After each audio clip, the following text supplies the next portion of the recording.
এই যে শোনো, একটু দাঁড়াবে? বিশ্বাস করো, যেদিন থেকে তোমাকে এই নীল ড্রেসে দেখেছি, আমার রাতের ঘুম আর দিনের শান্তি সব হাওয়া হয়ে গেছে। এই গোলাপগুলো তোমার মতোই সুন্দর। প্লিজ আমায় ফিরিয়ে দিও না। আমি তোমাকে পাগলের মতো পছন্দ করি। I love you.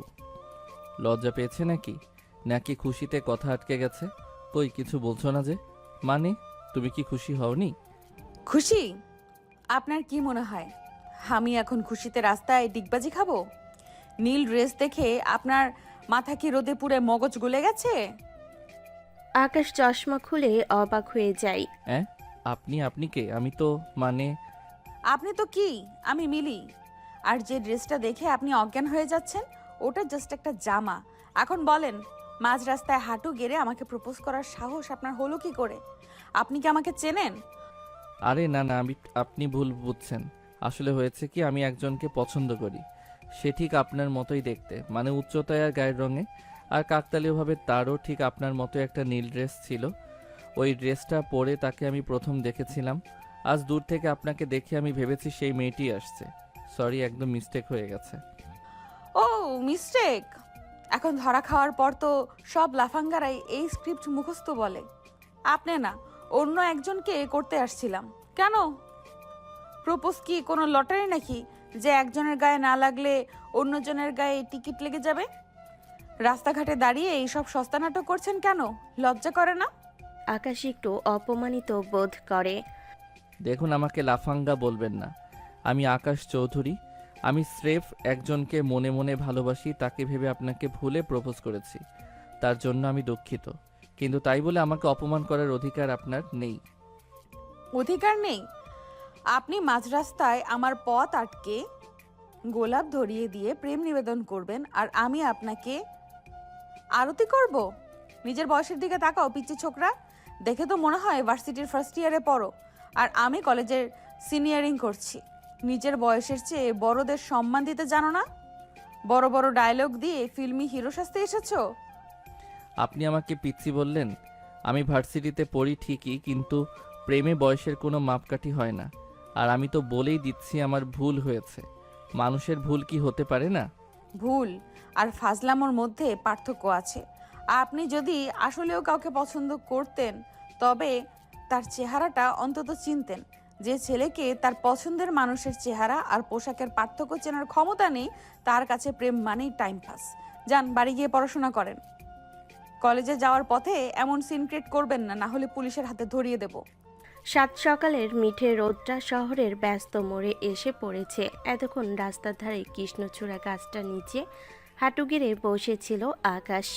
তার পরনে ঝকঝকে সাদা শার্ট, জিন্স আর চোখে ব্যান্ডেড সানগ্লাস।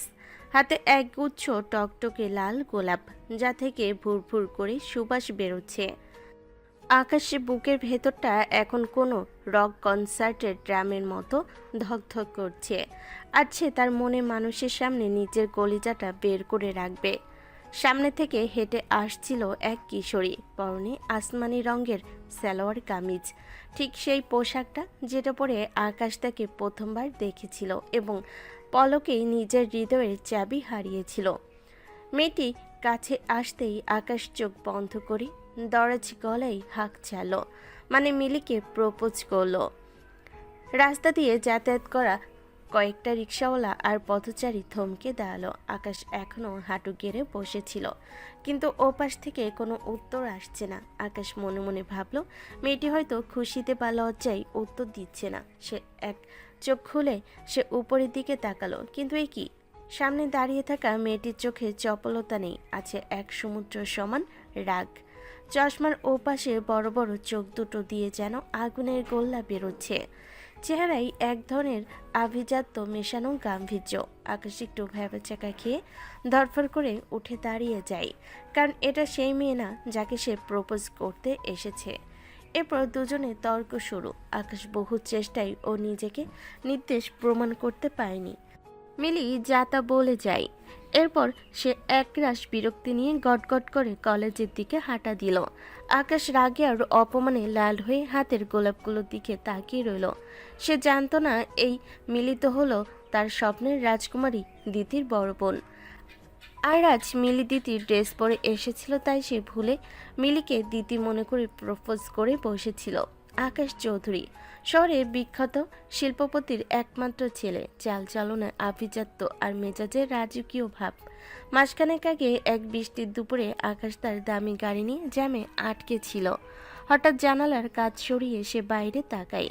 ফুটপাতে এক চঞ্চল কিশোরী বৃষ্টির মাঝে দাঁড়িয়ে ছাতা ছাড়াই আইসক্রিম খাচ্ছিল আর তার বান্ধবীর সাথে খিলখিল করে হাসছিল।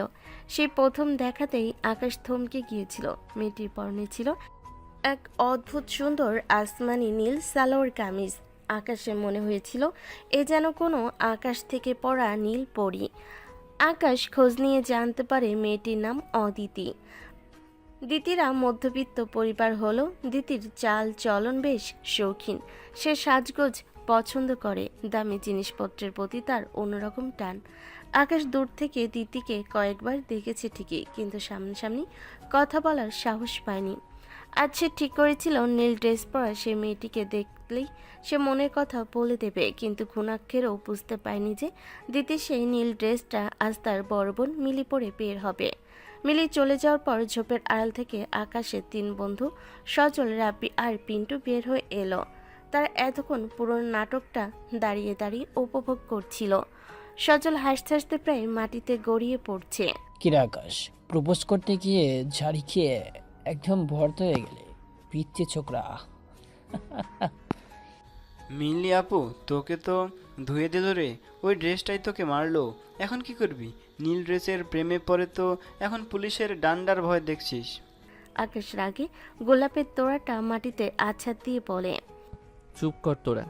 ওই মেয়েটা কি অদ্ভুত। আমি তো সরি বললাম, তাও আমাকে যাচ্ছে তাই শুনিয়ে গেল। আমি নাকি লাফাঙ্গা, আমি নাকি চেহারা চিনি না। আরে ভাই, তুই যাকে প্রপোজ করেছিস সে হলো মিলি। আমাদের কলেজের সিনিয়রদের মধ্যে ও সবচেয়ে শান্ত, কিন্তু সবচেয়ে রাগী। ওর সাথে এসব রোমান্টিক গিরি চলে না। ও তো পড়াশোনা ছাড়া কিছুই বোঝে না। মিলি হোক আর জিলি হোক, ওই মেয়েটাকে আমি পছন্দ করি, যাকে আমি বৃষ্টির দিনে নীল জামায় দেখেছিলাম। আর এই মিলি মেয়েটা আমাকে অপমান করেছে। সে ভাবছে সে খুব বড় হয়ে গেছে, আমাকে পিচ্চি বলেছে। এখন কি করবি? সেই মেয়েটাকে তো আজ দেখলেই না। খুঁজে বের করবই, ওই নীল জামার মেয়েটিকে আমি আজই খুঁজে বের করব। আর এই মিলিকেও বুঝিয়ে দেব যে আকাশ চৌধুরী যখন কারো পিছে লাগে তখন সে নিস্তার পায় না। ও আমাকে অপমান করেছে না, এবার দেখ মজা। আকাশ তার বন্ধুদের নিয়ে বাইকে চড়ে স্টাইল মেরে বেরিয়ে গেল। ওদিকে কলেজে পৌঁছে মিলি তখনও রাগে গজগজ করছে। তার মনে হচ্ছে আজকের দিনটাই মাটি। আজকালকার ছেলেদের স্পর্ধা কত বেড়ে গেছে। ভার্সিটির ফার্স্ট ইয়ারের একটা পিচ্চি ছেলে রাস্তায় গোলাপ নিয়ে বসে থাকে। ভুল হয়েছে মানে? অন্য কাউকে করতে এসে আমাকে করে দিয়েছে। ফাজিল কোথাকার, চেহারা চিনতে পারে না, আসছে প্রেম করতে। মিলির শান্ত জীবনে এই আকাশ নামের ঝড়টা যে কি পরিমাণ হট্টগোল পাকাবে তা সে তখনও কল্পনা করতেও পারেনি। মিলির ধারণা ছিল এটা একটা বিচ্ছিরি ঘটনা, কিন্তু আকাশের জেদার দিদির প্রতি টান এই দুই বোন আর আকাশের জীবনকে এক অদ্ভুত শুধুই বেঁধে ফেলতে চলেছে। শুরু হতে চলেছে এক তুমুল মজার আর ঝগড়াটে প্রেম কাহিনী, যেখানে একদিকে আছে আকাশের জেদ, অন্যদিকে মিলির পাহাড় সমান গাম্ভীর্য, আর মাঝখানে চঞ্চল দিদি। আকাশ কি খুঁজে পাবে তার নীলপরি দিদিকে, নাকি মিলির সাথে এই তর্কাতর্কি তাকে অন্য কোনো গন্তব্যে নিয়ে যাবে? চলুন দেখে আসি এরপর কি হয়। সকালে সেই তিক্ত অভিজ্ঞতার রেশ কাটিয়ে মিলি যখন কলেজের গেট দিয়ে ঢুকলো, তখন তার মেজাজ তখনও চিলতে রোদে পুড়ে যাওয়া ঘাসের মতো তপ্ত। মিলির গাম্ভীর্যপূর্ণ চেহারার আড়ালে যে এক শান্ত নদী আছে সেটা কেবল তার ঘনিষ্ঠ বন্ধুরাই জানে। মিলির দুই বান্ধবী রীতা আর শায়লা করিডোরে দাঁড়িয়ে মিলির মুখ দেখে বুঝে গেল আজ কোনো বড় একটা অঘটন ঘটেছে। মিলি ক্যান্টিনের বেঞ্চে ধপাস করে বসে পড়ল। রীতা আর শায়লা একে অপরের দিকে তাকালো। কি রে মিলি, আজ কি কলেজের বদলে কোনো রেসলিং রিং থেকে আসলি নাকি? মুখটা তো একদম কুস্তিগিরির মতো করে রেখেছিস। আর বলিস না, আজ সকালে রাস্তার মাঝখানে এক পিচ্চি ছোকরা পাল্লায় পড়েছিলাম। হাতে এক গাদা গোলাপ নিয়ে হাঁটু গেড়ে বসে আছে। আমি তো ভেবেছিলাম কোনো পাগল, পরে দেখি সে আমাকে আই লাভ ইউ বলে বসলো। বলিস কি? আমাদের মিলিকে প্রপোজ করার মতো কলিজা কার হলো রে? দেখতে কেমন? হ্যান্ডসাম?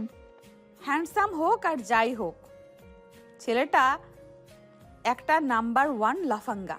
ধরা খাওয়ার পর বলে কি না, সরি ম্যাম, ভুল হয়ে গেছে, আমি অন্য একজনকে প্রপোজ করতে গিয়ে আপনাকে করে দিয়েছি, ভাবতে পারিস?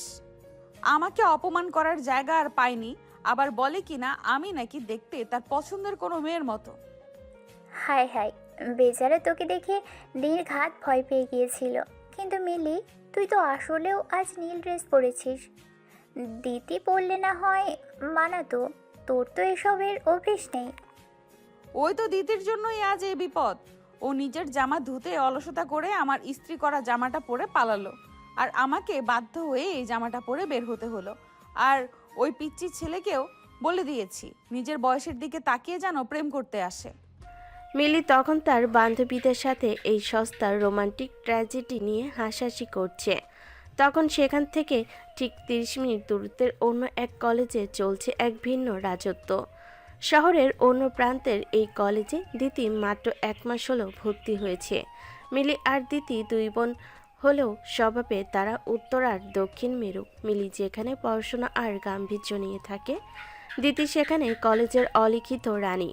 দিতি চঞ্চল, দিতি প্লেগাল এবং দিতি অসম্ভব লোভী। তবে তার এই লোভ সে তার মিষ্টি হাসির আড়ালে এমনভাবে ঢেকে রাখে যে ছেলেরা তাকে উদ্ধার করতে পারলেই নিজেকে ধন্য মনে করে। দিতি যখন কলেজে গেট দিয়ে ঢুকলো, এক ঝাঁক ছেলে মৌমাছির মতো তার আশেপাশে ঘুরঘুর করতে লাগলো। দিতি, এই দেখো তোমার প্রিয় চকলেট বক্স, প্লিজ না করো না। দিতি, আজ ছুটির পর চলো না ফুচকা খেতে যাই, আমার বাইকটা একদম নতুন। দিতি চুলের গোছা কানের পিছে গুজে এক মায়াবী হাসি দিয়ে বলে, ওহ, তোমরা কত ভালো। কিন্তু আজ তো আম্মু তাড়াতাড়ি ফিরতে বলেছে। তবে চকলেটটা দাও, কাল ফুচকা খাওয়া যাবে, কেমন? দিদি খুব ভালো করে জানে ছেলেদের পকেটে টান দিয়ে কিভাবে নিজের শখ পূরণ করতে হয়। সে কারোর প্রেমে পড়ে না, কিন্তু সবার প্রেম সে উপভোগ করে। তার কাছে ছেলেরা হলো দামি গিফট আর রাইড দেওয়ার মাধ্যম। আকাশের মতো হাজারো ছেলে এই দিদির এক পলক হাসির জন্য জীবন দিতে প্রস্তুত। রাত 10টা। মিলিতের মধ্যবিত্ত ড্রয়িং রুমে একটা পুরনো টেবিল ফ্যান ঘুরছে। মিলি তার পড়ার টেবিল থেকে উঠে এসে বিছানায় বসলো। দিদি তখন আয়নার সামনে দাঁড়িয়ে নিজের ভুরু প্লাগ করার চেষ্টা করছে। দুই বোনের মধ্যে ভালোবাসাটা অগাধ। মিলি দিদিকেই তার পৃথিবী মনে করে, আর দ্বিতীয় জানে তার বড় আপু না থাকলে তাকে শাসন করার কেউ নেই। আপু জানো আজ কলেজে কি হয়েছে? এক সিনিয়র ভাইয়া আমাকে একটা দামি পারফিউম গিফট করেছে। আমি তো নিতেই চাইনি, কিন্তু ও জোরাজুরি করছিল। দিদি, এসব ঠিক না। তুই কেন মানুষের কাছ থেকে এত গিফট নিস? ওরা তোকে কেন দেবে? নিশ্চয়ই ওদের মনে কোনো কুমতলব আছে। দিদি মিলিকে জড়িয়ে ধরে হাসতে হাসতে বলে, আরে আপু, তুমি তো একদম সেকেলে রয়ে গেলে। ওরা দিচ্ছে খুশিতে, আমি নিচ্ছি খুশিতে, এতে ক্ষতি কি? তুমি যেমন সারাদিন বইয়ের পাতা উল্টাও, আমি তেমন মানুষের মনের পাতা উল্টাই। আচ্ছা শোনো, তোমার আজ কোনো গিফট বা ফুল জোটেনি? নীল জামাটা পরে তো বেশ হট লাগছিল তোমাকে। জুটেছে তো। রাস্তায় এক লাফাঙ্গা ছেলে আমাকে ফুল দিতে এসেছিল। হাবভাব যেন কোনো সিনেমার নায়ক, কিন্তু মাঝপথে ধরা খেয়ে বলল ভুল হয়েছে। বলো কি? কে সে? হ্যান্ডসাম ছিল? দেখতে তো রাজপুত্রের মতো, কিন্তু স্বভাবে ছ্যাঁচড়া। আমাকে বলে কিনা আমি নাকি অন্য কারোর মতো দেখতে। আসলে আজকালকার ছেলেদের রুচিও হয়েছে, নিজের বয়সের বাজবেচার নেই। হয়তো সত্যিই ভালোবেসে ফেলেছে আপু। তোমার মতো শান্ত মেয়েদের আজকাল খুব ডিমান্ড। রাখ তোর ডিমান্ড। ওসব পিচ্চি ছেলে আমার ত্রিসীমানায় যেন না আসে। তোকে তো বলতে ভুলে গেছি, ও আমাকে পিচ্চি ছোকরা বলাই কি যে খেপেছে। দিতি আর মিলি একে অপরকে বালিশ দিয়ে মারতে মারতে হাসতে লাগলো। তাদের এই খুনসুটি মধ্যবিত্ত ঘরে এক ফালি খুশির আলো ছড়িয়ে দিল। ওদিকে শহরের অভিজাত এলাকায় আকাশের বিশাল ডুপ্লেক্স বাড়ির ছাদে বসে সে তার দামি গিটার বাজাচ্ছে। আকাশের চোখের সামনে কেবল সে নীল জামার পরিটি ঘুরছে, কিন্তু সকালের অপমানটাও তাকে কুড়ে কুড়ে খাচ্ছে। আকাশ গিটারের তারে টুংটাং শব্দ তুলে মনে মনে বলে, কেন মিলি মেয়েটা আমাকে ওভাবে অপমান করলো? আমি তো দিতিকে খুঁজছিলাম, কিন্তু ওই নীল জামাটা, ও ওই মেয়েটা, ওই দিতি ঠিক কোথায় থাকে? কাল থেকে ওই কলেজের সামনে দাঁড়িয়ে থাকবো। দিদি, তোমাকে আমি খুঁজে বের করবই। আকাশের বন্ধুরা মেসেজ দিচ্ছে। কিরে দেবদাস, এখনো গিটার বাজাচ্ছিস? আকাশ ফোনটা একপাশে ছুঁড়ে ফেলে দিয়ে আকাশের চাঁদের দিকে তাকিয়ে বিড়বিড় করলো। দিদি, তুমি আমার হবেই। তোমার হাসির জন্য আমি পুরো শহর কিনে নিতে পারি। আকাশ এখনো জানে না মিলি আর দিদি দুই বোন। সকালে সূর্যের আলো মিলিদের ছোট্ট বারান্দায় এসে পড়েছে। অন্যান্য দিন মিলি অনেক আগেই কলেজে চলে যায়, কিন্তু আজ বাড়িটা কেমন যেন থমথমে। মিলির মা সকাল থেকে প্রচণ্ড জোরে কাঁপছেন। মধ্যবিত্ত এই সংসারে মিলির বাবা গত হয়েছেন কয়েক বছর আগে। কোনো ভাইও নেই, তাই মা আর বোনের সব দায়িত্ব একা মিলির কাঁধেই। দিদি কলেজের জন্য তৈরি হচ্ছে, আর মিলি রান্নাঘরে মায়ের জন্য সাগর রান্না করছে। দিদি আয়নার সামনে দাঁড়িয়ে নিজের চুলগুলো ঠিক করে নিল। মা অসুস্থ শুনে সে একটু মন খারাপ করার অভিনয় করলো। তার মাথায় তখন ঘুরছে কলেজের নতুন কোনো শিকার। সে মিলির দিকে তাকিয়ে বলল, আপু, আমি তাহলে আসি। শরীরটা বেশি খারাপ লাগলে ফোন দিও। তুই সাবধানে যাস দিদি। আর শোন, রাস্তাঘাটে আজে বাজে কারোর সাথে কথা বলবি না। দিদি কলেজে পৌঁছানো মাত্রই একদল ছেলে তাকে ঘিরে ধরলো। কেউ তাকে নোটস দিতে চায়, কেউ আইসক্রিম। দিদি আজকে একটু গম্ভীর ভাব ধরে থাকলো। এক ছেলে তাকে একটা দামি সানগ্লাস দিতে চাইলে দিদি সেটা অবহেলায় নিয়ে বলল, আচ্ছা রেখে দাও, দেখি পরা যায় কি না। দিদির এই অবহেলা ছেলেদের কাছে আরও বেশি আকর্ষণীয় হয়ে ওঠে। সে জানে কার থেকে কখন কি আদায় করতে হয়। ওদিকে শহরের অনুপ্রান্তে আকাশ তার বন্ধুদের নিয়ে এক বিশাল অপারেশনে নেমেছে। তার লক্ষ্য একটাই, সে নীলপরীকে খুঁজে বের করা। আরে আকাশ, তো নিশ্চিত তো যে মেয়েটা এই এলাকাতেই থাকে? হ্যাঁ রে, আমি গত এক সপ্তাহ ধরে লোক লাগিয়ে খোঁজ নিয়েছি। নীল জামা পরা সেই পরীর নাম দিতি, আর সে এই গলি দিয়ে ঢোকে। আকাশ আর তার বন্ধুরা এলাকার দোকানদার আর রিক্সাওয়ালাদের জিজ্ঞাসা করতে করতে অবশেষে মিলিদের বাড়িতে এসে পৌঁছালো। আকাশ উত্তেজনায় কাঁপছে। সে সাথে করে এনেছে একটা রাজকীয় লাল শাড়ি আর একটা ডায়েরি, যেখানে সে তার মনে সব আবেগ ঢেলে দিয়েছে। আকাশ, তুই সরাসরি নক করবি নাকি? না না, এখন সরাসরি গেলে যদি ওর মা বাবা দেখে ফেলে। আমি বরং এই প্যাকেটটা আর ডায়েরিটা ওই জানালার কার্নিশে রেখে দেই, ও বের হলেই দেখতে পাবে। আকাশ তখন প্যাকেটটা রাখছে, ঠিক তখনই বাজার করে ফিরছিল মিলি। দূর থেকে একদল ছেলেকে নিজের বাড়ির সামনে দেখে মিলি চিৎকার করে উঠল, এই তোমরা কারা? ওখানে কি করছো? আকাশ আর তার বন্ধুরা মিলির গলা শুনেই দিক বেদিক শূন্য হয়ে দৌড় দিল। আকাশ শুধু একবার পেছনে ফিরে দেখলো, সেই খিটখিটে বড় আপুটা হাতে বাজারের ব্যাগ নিয়ে দাঁড়িয়ে আছে। আকাশ মনে মনে বলল, এই আপুটা এখানে কেন? দিতি কোথায়? যাক, সেসব পরে দেখা যাবে, আগে পালাই। মিলি কৌতূহলী হয়ে জানালার কার্নিশের দিকে তাকালো। সেখানে একটা সুন্দর মোড়ক আর একটা ডায়েরি। সে ভুরকুচকে ওটা তুলে নিয়ে ঘরে ঢুকলো। ঘরে ঢুকে সে আকাশকে দূর থেকে দৌড়াতে দেখলো। এই তো সেই পিচ্চি ছেলেটা। এত সাহস তো কম না। বাড়ি অবধি চলে এসেছে, আর এই প্যাকেটটা এখানে রেখে গেল কেন? মিলি নিজের ঘরে গিয়ে দরজা বন্ধ করে প্যাকেটটা খুললো। ভেতরে একটা টকটকে লাল জামদানি শাড়ি, সাথে ডায়েরিটা খুলতে তার চোখ কপালে উঠল। প্রতিটি পাতায় নীল ড্রেস পরা এক মেয়ের বর্ণনা আর অজস্র ভালোবাসার কথা।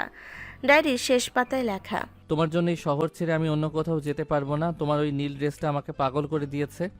মিলি স্তব্ধ হয়ে গেল। সে ভাবলো ছেলেটা কি তাকে উদ্দেশ্য করে এসব লিখেছে, কারণ নীল ড্রেসটা তো সে সেদিনই পরেছিল। ঠিক তখনই মিলির মা ডাক দিলেন, বাজা নিয়ে আসলি? কি হয়েছে রে, হাতে ওটা কি? মিলি মাকে সব খুলে বলল। অসুস্থ শরীরে মা একটু হেসে বলেন, ভালোই তো মিলি, ছেলেটা নিশ্চয়ই অনেক বড় লোকের, শাড়িটা বেশ দামি।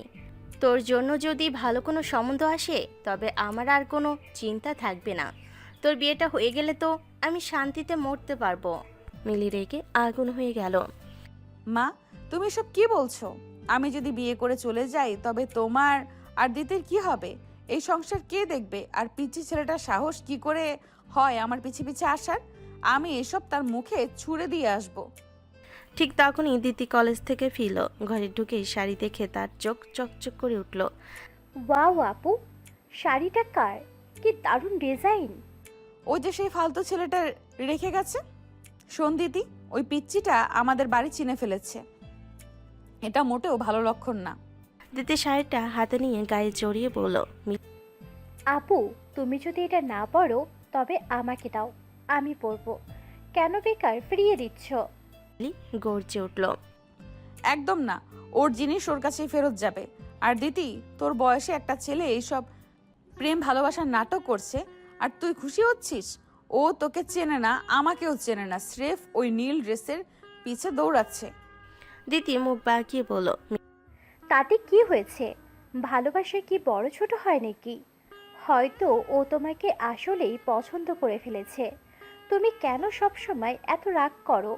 মিলি আর দিতির মধ্যে এই নিয়ে তুমুল ঝগড়া লেগে গেল। দিদি রেগে গিয়ে নিজের ঘরে ঢুকে দরজা বন্ধ করে দিল। মিলি আজ প্রথমবার দিদিকে এত জোরে বকেছে, তার খুব খারাপ লাগছে। সে কিছুক্ষণ পর দিদির ঘরে গেল এবং তার পছন্দের খাবার দিয়ে তাকে মানিয়ে নিল। দুবোন আবার জড়িয়ে ধরে হাসতে লাগলো, কিন্তু মিলির মনের ভেতর তখনও আকাশকে নিয়ে একরাশ রাগ জমেছিল। অন্যদিকে আকাশ বাড়িতে গিয়ে খুশিতে আটখানা। সে বন্ধুদের নিয়ে ছাদে বিরিয়ানি আর কোল্ড ড্রিঙ্কস আনিয়ে পার্টি দিচ্ছে। কিরে আকাশ, গেম তো জমে গেছে, পকেটে তো দিয়ে এলি, এবার কি হবে? ভাই, আমার মন বলছে দিতি আজ ওই ডায়েরি পড়ে আমার প্রেমে হাবুডুবু খাচ্ছে। কাল আমি ওর সামনে গিয়ে দাঁড়াবো আর ও লাল শাড়িটা পরে বের হবে। আকাশ কল্পনার সাগরে ডুব দিল। সে কল্পনা করলো গোধূলি বেলা দিতি লাল শাড়ি পরে ধীরে ধীরে তার দিকে এগিয়ে আসছে, হাতে এক গুচ্ছ গোলাপ। আকাশ গিটার বাজাচ্ছে আর গাইছে, নীল ড্রেস থেকে লাল শাড়ি, তুমি আমার জানের জান। দিদি এসে আকাশের হাত ধরছে আর বলছে, আকাশ, তুমি এত কিউট কেন? বন্ধুরা আকাশকে একটা চর মেরে বাস্তবে ফিরিয়ে আনলো। এ দেবদাস, হুশে আয়। ওই যে বড় আপুটা ছিল না, মিলি না মিলি, ও যদি তোকে দেখে ফেলে, মানে আবারও না সামনে পড়ে তোর, যখন তখন তো তোর সামনে পড়ে, তোর হাড়গোড় সব আস্ত রাখবে না। আরে ধর, মিলি আপুকে সামলানো কোনো ব্যাপার না। কাল আমি দিতিকে দেখলেই প্রপোজ করব। আমাদের প্রেম এবার শুরু হবেই হবে। আকাশের চোখে রঙিন স্বপ্ন, কিন্তু সে জানে না লাল শাড়িটা আর ডায়েরি এখন মিলির আলমারিতে বন্দি। মিলি তাকে শিক্ষা দেওয়ার জন্য ওত পেতে বসে আছে। পরের দিন সকালের শহরটা আজ যেন একটু বেশি ব্যস্ত। রাস্তার মোড়ে ট্রাফিক সিগন্যালের জটলা, রিকশায় টুংটাং আর ধোয়ার মাঝে আকাশ দাঁড়িয়ে আছে তার নীলপরীর অপেক্ষায়। আজ তার পরনে হালকা নীল পাঞ্জাবি, হাতে এক গুচ্ছ রজনীগন্ধা। কালকে ডায়েরি আর শাড়ি পৌঁছানোর পর আকাশ নিশ্চিত যে দিদি আজ তার জন্য একটু হলেও নরম হবে। আকাশ যখন রাস্তার এক পাশে দাঁড়িয়ে দিদির কথা ভাবছিল, ঠিক তখনই একটি স্কুটি প্রচণ্ড গতিতে এসে ব্রেক কষল একদম তার পায়ের কাছে। আকাশ তাল সামলাতে না পেরে ছিটকে ফুটপাতে পড়ে গেল। হাতের রজনীগন্ধাগুলো ধুলোই লুটুপুটি খেল। আকাশ ব্যথায় কুকড়ে ওঠে। আরে অন্ধ নাকি? চোখে দেখেন না রাস্তা কি আপনার বাবার? হেলমেট খুলতেই আকাশে কলিজা শুকিয়ে গেল। সেই ডাইনি মিলি স্কুটি স্ট্যান্ড করে নেমে এলো, চোখে মুখে সেই চিরচেনা আগুন। রাস্তার মাঝখানে মূর্তির মতো দাঁড়িয়ে থাকলে ধাক্কা তো খাবেনি। আর আপনার বাবার রাস্তা হলে এইখানে এসে ফুলের দোকান খুলেছেন কেন? কাল বাড়ি অবধি ধাওয়া করেছিলেন, আজ আবার রাস্তায় পথ আটকে এসেছেন। দেখুন মিলি আপু, আমি আপনার পথ আটকাইনি। আমি এখানে একজনের জন্য অপেক্ষা করছি, আর আপনি যেভাবে স্কুটি চালাচ্ছিলেন তাতে নির্ঘাত কারো প্রাণ যেত। আমার নাম ধরে ডাকার সাহস কে দিল আপনাকে? কালকের ওই শাড়ি আর ডায়েরি নিয়ে আমি আসছি আপনার কলার ধরতে। আপনি একজন লুডো প্লেয়ারের মতো চাল খেলছেন পিচ্চি ছোকরা হয়ে। আকাশ শুনে অবাক হলো, শাড়ি ডায়েরি মানে? ঠিক তখনই এক মোটাসোটা ট্রাফিক পুলিশ বাঁশি বাজাতে বাজাতে এগিয়ে এলেন। এই যে এখানে কি হচ্ছে? রাস্তায় কি তর্কের জায়গা?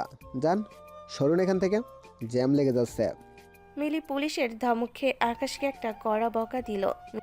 শুনে রাখুন, এরপর যদি আমার বাড়ির আশেপাশে আপনাকে দেখি তবে ট্রাফিক পুলিশ নয়, সরাসরি হাজতে পাঠাবো। মিলি স্কুটি স্টার্ট দিয়ে শো করে বেরিয়ে গেল। আকাশ ধুলো ছাড়তে ছাড়তে বিড়বিড় করলো, উফ, এই মেয়েটা কি মানুষ নাকি আগ্নেয়গিরি? দিতি কত সুন্দর পরীর মতো, আর এই মেয়েটা এত তেদর হয় কি করে? মিলি চলে যাওয়ার মিনিট 10 পর একদল বান্ধবী সহ দিতি হেঁটে আসছিল। পরনে তার সেই মায়াবী আসমানি কামিজ। আকাশ সব ব্যথা ভুলে দৌড়ে গিয়ে দিতির সামনে দাঁড়ালো। দিতি দাঁড়াও, প্লিজ 1 মিনিট কথা শোনো। দিতি অবাক হয়ে থামলো। তার বান্ধবীরা ফিসফিস শুরু করলো। দিতি ভুরু কুচকে তাকালো। কে আপনি? আমাকে চিনলেন কি করে? আমি আকাশ। তুমি জানো না দিতি, আমি তোমাকে প্রথম দিন নীল ড্রেসে দেখেছিলাম। সেই থেকে আমি তোমার দিওয়ানা।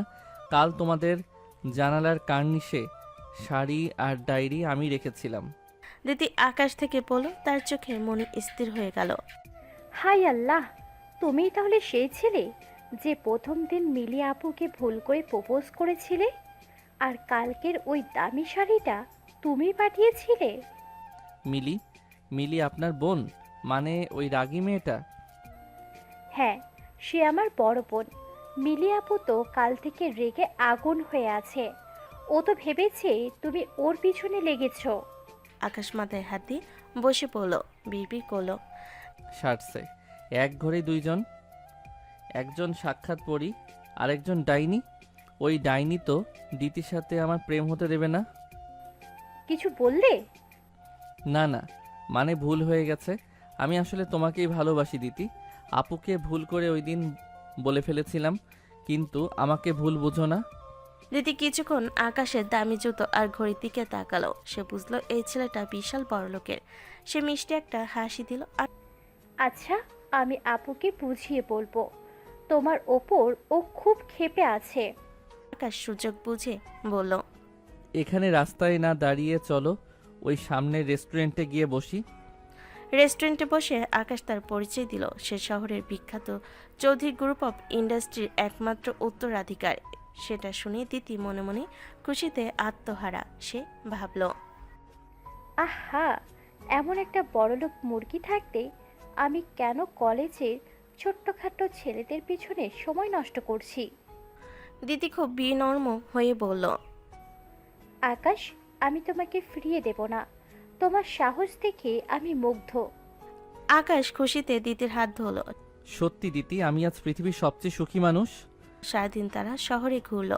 দিতি কয়েকটা দামি গিফটও আদায় করে নিল। আকাশ তাকে বাড়ির মোড়ে নামিয়ে দিয়ে বিদায় নিল। ভাই, দিতি রাজি, সে আমার প্রেমিকা এখন। আকাশ বাড়িতে গিয়ে বন্ধুদের কল করে চিৎকার শুরু করলো। আকাশ তার দাদির কাছে গিয়ে সব শেয়ার করলো। দাদি আকাশের মাথায় হাত বুলিয়ে বলেন, ভাই আমার, তোর বাবা মা কি এ মধ্যবিত্ত পরিবারের মেয়েকে মেনে নেবে? তারা তো তোর জন্য বড় ব্যবসায়ী মেয়ে খুঁজেছে। দাদি, আমি কাউকে পরোয়া করি না। দিতি আমার জান, আমি সব ঠিক করব। সন্ধ্যায় মিলি বাজার করে বাড়ি ফিরে দেখলো দিতি তার বিছানায় বসে দামি দামি গিফট আর নতুন একটা ফোন নাড়াচাড়া করছে। এসব কি দিদি? এই ফোন তোকে কে দিল? আর এত দামি সব প্যাকেট? আপু, তোমার সেই পিচ্চি ছোকরা আসলে শহরে সবচেয়ে বড় লোক, আকাশ চৌধুরী। ও তোমাকে ভুল করে প্রপোজ করেছিল। ও আসলে আমাকে ভালোবাসে। আজ আমাদের দেখা হয়েছে। ও আমাকে এসব দিয়েছে। মিলি স্তব্ধ হয়ে দাঁড়িয়ে রইল। তার বুকটা ধক করে উঠল। দিদি, তুই এসব কি করছিস?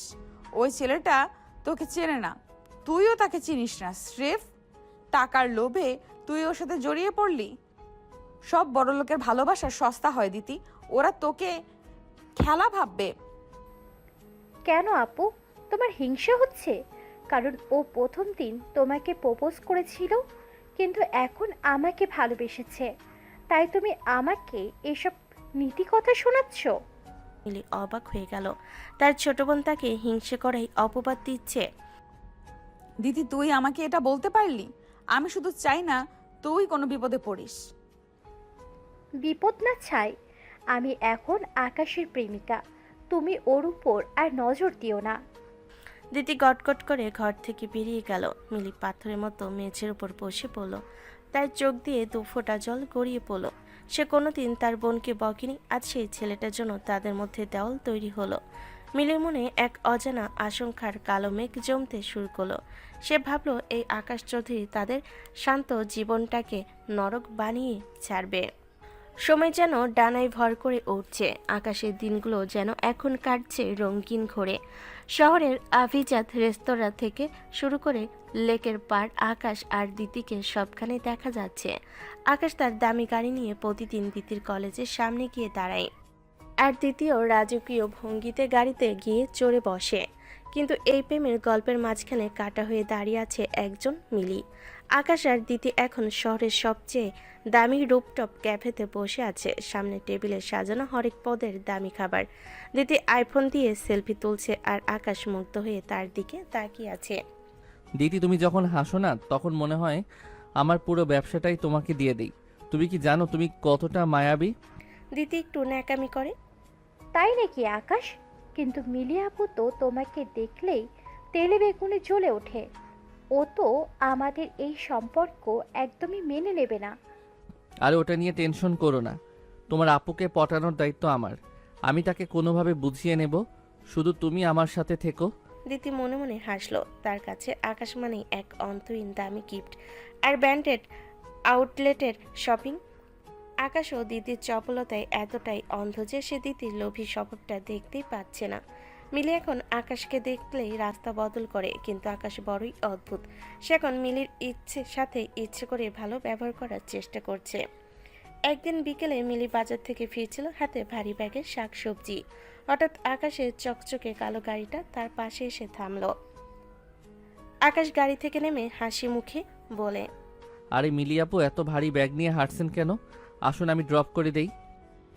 নিজের গাড়ি আর তেল নিজের কাছেই রাখুন। আকাশ সাহেব, আমাকে আপু ডেকে পটাতে আসবেন না। আমি জানি আপনি আমার বোনের মাথাটা খাচ্ছেন। আরে আপনি তো সবসময় ভুল বোঝেন। দিতি আমাকে ভালোবাসে, আমি ওকে ভালোবাসি।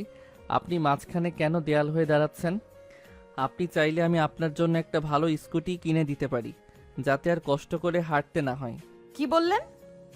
আপনার কি মনে হয় সব কিছু টাকা দিয়ে কেনা যায়? আপনি আমার বোনকে গিফট দিয়ে হাত করতে পারেন, কিন্তু আমাকে পারবেন না। আকাশ চৌধুরী, আপনি যত দামি গাড়ি চালান না কেন, আমার চোখে আপনি এখনো সেই পিচ্চি ছোকরা যে রাস্তা চিনতে পারে না। আপনি যখন রেগে যান না মিলি আপু, তখন আপনাকে একদম স্কুল টিচারের মতো লাগে। আচ্ছা ঠিক আছে, লিফট না নিলে নেই, কিন্তু শোনেন, এই চকলেটটা দিতে আপনার জন্য পাঠাতে বলেছে, দয়া করে ফিরিয়ে দেবেন না। আকাশ একটা দামি বেলজিয়ান চকলেটের বক্স মিলির হাতে এক প্রকার জোর করে ধরিয়ে দিয়ে গাড়ি স্টার্ট দিল। মিলি ওটা রাস্তার পাশে ডাস্টবিনে ফেলে দিতে গিয়েও থেমে গেল। তার মনে হলো দিদি যদি পাঠায় তবে ফেলে দিলে মেয়েটা কষ্ট পাবে। সে গজগজ করতে করতে বাসে চলো। রাতে বাসে ফেরার পর মিলি দেখলো দিদি এক গাদা নতুন ড্রেস নিয়ে বিছানায় বসে আছে। দিদি, এসব কি? তুই আকাশকে মানা করতে পারিস না? ও এসব কি শুরু করেছে? আপু, আকাশ আমাকে ভালোবাসে বলেই দিয়েছে, আর তুমি ওনার সাথে এত খারাপ ব্যবহার কেন করো? আজ উনি আমাকে বলেছেন তুমি নাকি ওনাকে রাস্তায় অনেক কথা শুনিয়েছ। উনি কিন্তু তোমাকে অনেক সম্মান করেন। সম্মান না ছাই, ও তোকে ঘুষ দিচ্ছে দিতি। ওর মতো বড় লোকেরা আমাদের মতো মধ্যবিত্তদের খেলনা ভাবে। যেদিন মন ভরে যাবে সেদিন ছুঁড়ে ফেলে দিবে।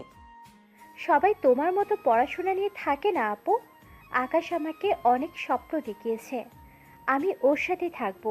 তুমি প্লিজ আমাদের মাঝখানে থেকো না। কিন্তু মিলি আর কোনো কথা বলল না। সে নিজের পড়াই টেবিলে গিয়ে বসলো, কিন্তু বাইরের খাতায় তার মন বসছে না। তার মনে হচ্ছে আকাশ তার ছোট বোনটাকে একটা মায়ের জালে জড়িয়ে ফেলছে, যা থেকে বের হওয়া খুবই কঠিন হবে।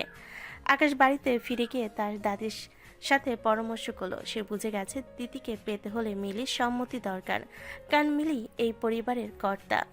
দাদি, দিতির বোন মিলি তো সাক্ষাৎ সিংহী, তাকে পটালে তবেই দিতিকে আমি বাড়িতে আনতে পারবো। আমি ভাবছি মিলির কলেজে কিছু অনুদান দেব, অথবা তার পড়াশোনার জন্য বড় কোনো স্কলারশিপের ব্যবস্থা করব। ভাইরে, টাকা দিয়ে কি মানুষের মন কেনা যায়? তুই বরং ওকে মানুষ হিসেবে শ্রদ্ধা করতে শেখ। তুই ওর চেয়ে বয়সে ছোট, কিন্তু আচরণে যদি তুই বড় হোস তবে সে তোকে সম্মান দিবে। আকাশ মনে মনে একটা বড় প্ল্যান করলো। সে ঠিক করলো মিলির রাগের উপর সে পাল্টা রাগ দেখাবে না। মিলি তাকে যত বকবে সে তত বেশি বিনয়ী হবে। সে দেখতে চায় মিলির এই পারসমান গাম্ভীর্য কতদিন টেকে। পরের দিন সকালে আকাশ ফুল আর গিফটের বদলে একটা সুন্দর বইয়ের পার্সেল মিলির ঠিকানায় পাঠিয়ে দিল।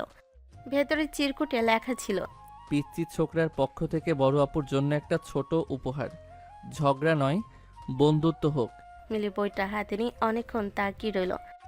তার ভেতরে অদ্ভুত দ্বন্দ্ব শুরু হলো। আকাশ কি সত্যি দিদির জন্য পাগল, নাকি সে তাকে মানে? মিলিকে উত্ত্যক্ত করার নতুন কোনো ফাঁদ পাচ্ছে। সময় যেন আকাশের হাতের মুঠোয় বন্দি। দ্বিতীয় আকাশ যখন প্রেমের জোয়ারে ভাসছে, আকাশ তার বাবার দামি পাজরো গাড়ি নিয়ে দিদিকে নিয়ে শহরের বাইরের এক পাহাড়ি রিসোর্টে ট্যুরে গেল। পাহাড়ের ভাজে ভাজে যখন সূর্যাস্ত হচ্ছিল, তখন আকাশ দিদির হাত ধরে প্রতিজ্ঞা করল। দিতি, এই পাহাড়ের মতো অটল থাকবে আমাদের প্রেম।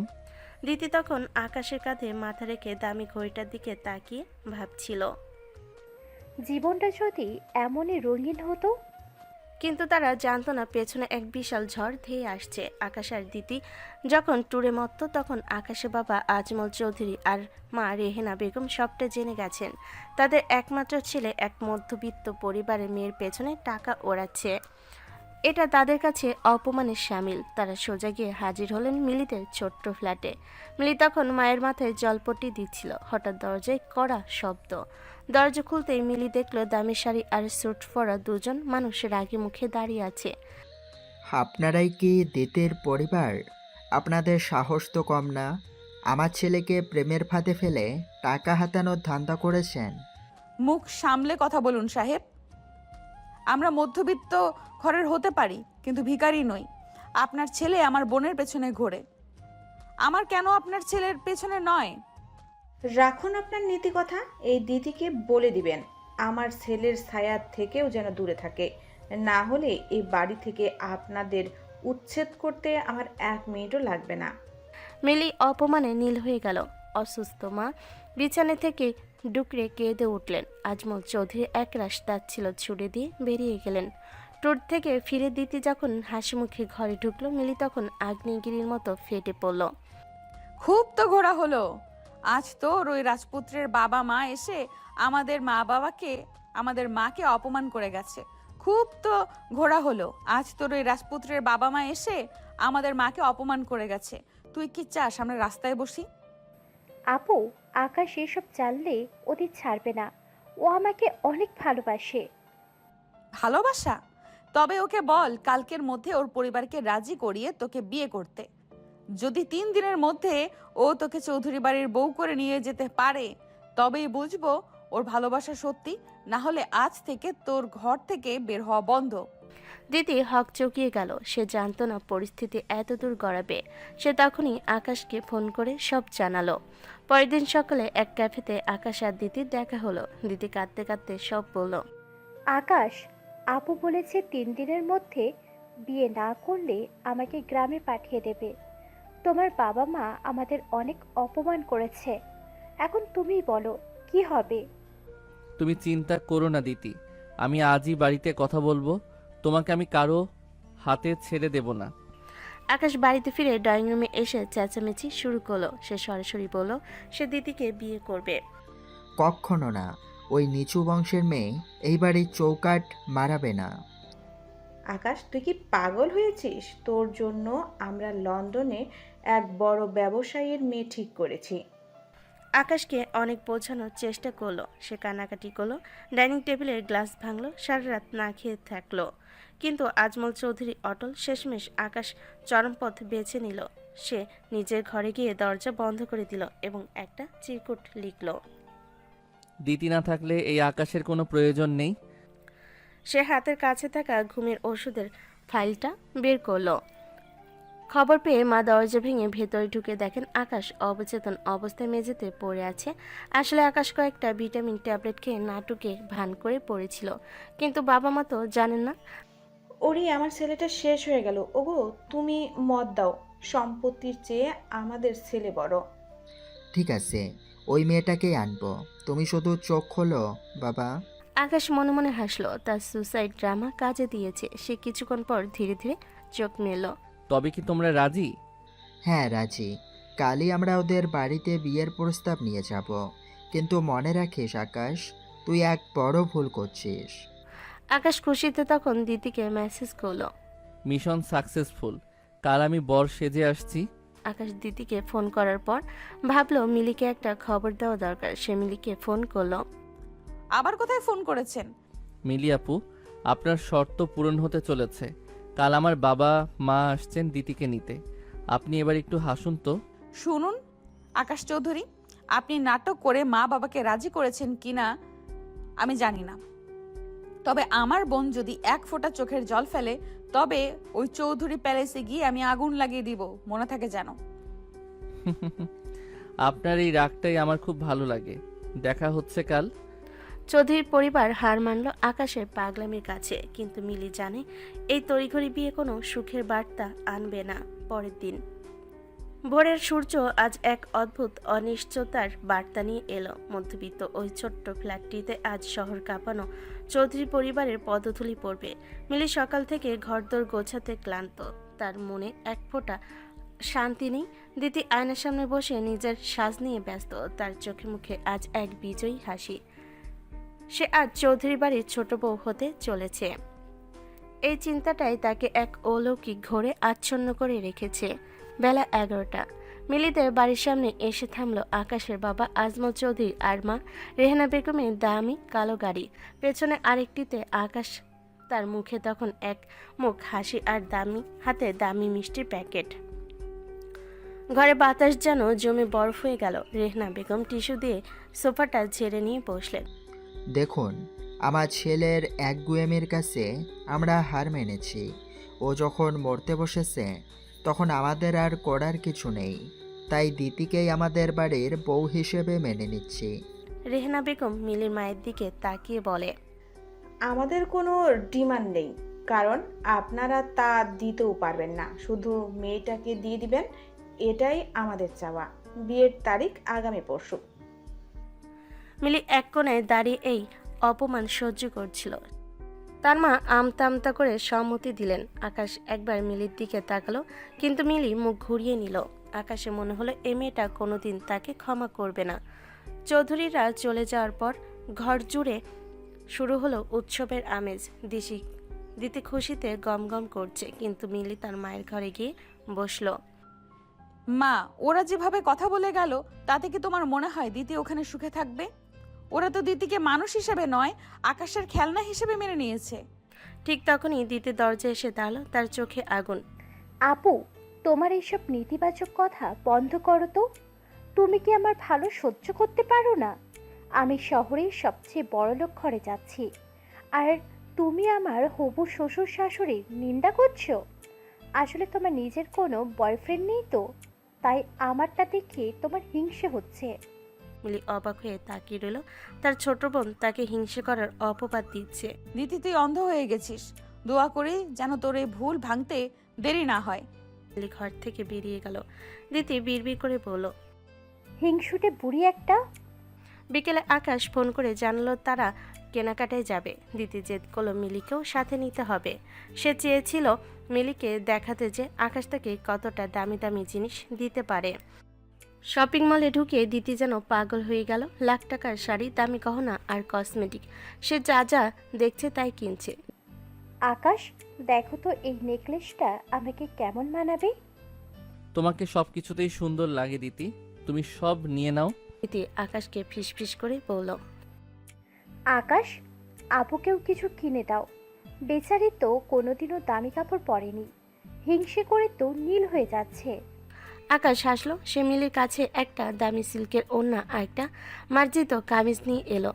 মিলি আপু, এই ওড়নাটা জাস্ট ট্রাই করুন না, আমার মনে হয় এটা আপনার গায়ের রঙে খুব খুলবে। মিলি প্রথমে না করলো।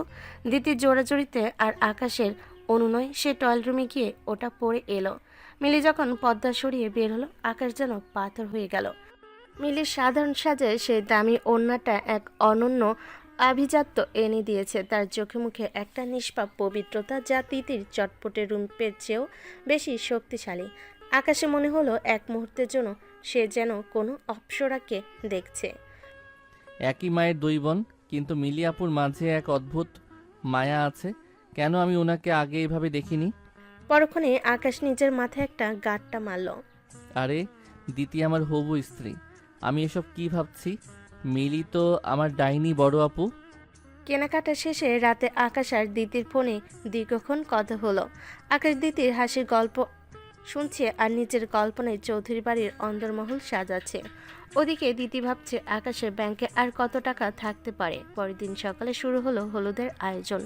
মিলিদের ছোট্ট উঠোনে প্যান্ডেল করা হয়েছে। আকাশ নিজের বন্ধুদের নিয়ে ট্রাকে করে হলুদ আর দামি গিফট নিয়ে এলো। চারদিকে গান বাজছে, লিটন আর আইটেম গান থেকে শুরু করে বলিউডের ধামাকা। দিতি হলুদ রঙের লেহেঙ্গা পরে পরীর মতো বসে আছে। মিলি দৌড়াদৌড়ি করে মেহমানদের খাওয়া দাওয়া তদারকি করছে।